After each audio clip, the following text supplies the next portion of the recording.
dufise umuririmbyi w'umurundi. He is an upcoming artist. Benshi mushobora kuba mutamuzi ariko mushobora kuba mwumva indirimbo ze ariko mutamuzi. Reka tumubereke yitwa ni Tizzo Wesley. Tizzo makuru ya? Yeah, ni bonbon ndakomeye. Meze neza kuvuga buhoro buhoro.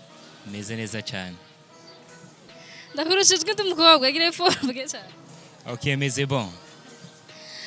Tizzo uri umuririmbyi mushasha.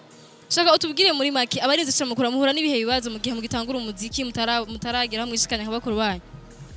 Bon, abarinzi bashasha nibazo tugenda duhura navyo ni byinshi cyane ko iyo ukirondeza en fait hariho ko abantu niba barakumva bigusaba effort nyinshi cyane kugira bashobore kumva muri izo nzira hariho abagusuze estima kubera bataba barumva ibikorwa byawe bikagusaba gukora n'inguvu nyinshi cyane gose kugira ngo ubimenyekanishe.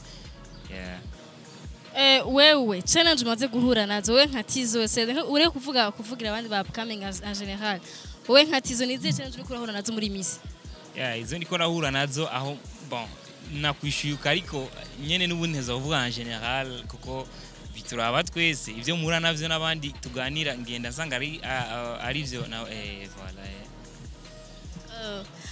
Murabura promotion bigenda gute urashobora gusohora indirimbo ugasanga urayiraranye ukwezi yemeza ntiravuzwa bihora bigushikira nawe?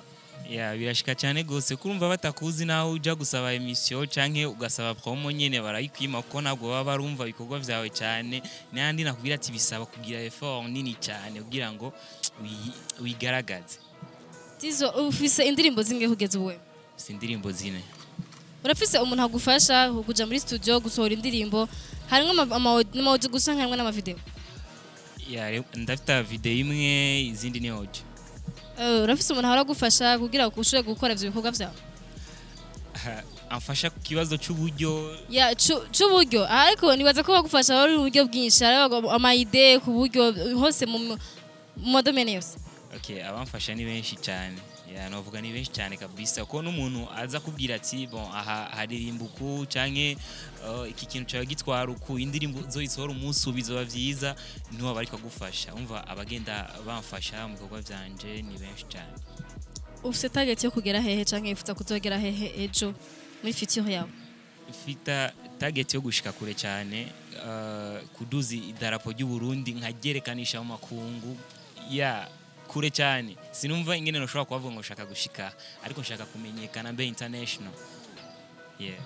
Ubaza kuzobishika ko mu buhe buryo ko hariho aba usanga batangura bafise amatageta ariko ugasanga ntibashitseko uri kuba ubipanga utogize ushobora gushika aho wifuza gushika? Yeah, je ko ndiko ndabipanga n'ivya bindi nyene ndiko ndakora nukuvuga nubwo vyomfata imyaka ariko negerezwa kugira effort ku buryo nzoteza gushika kuco niyemeje kandi biteza ukunda.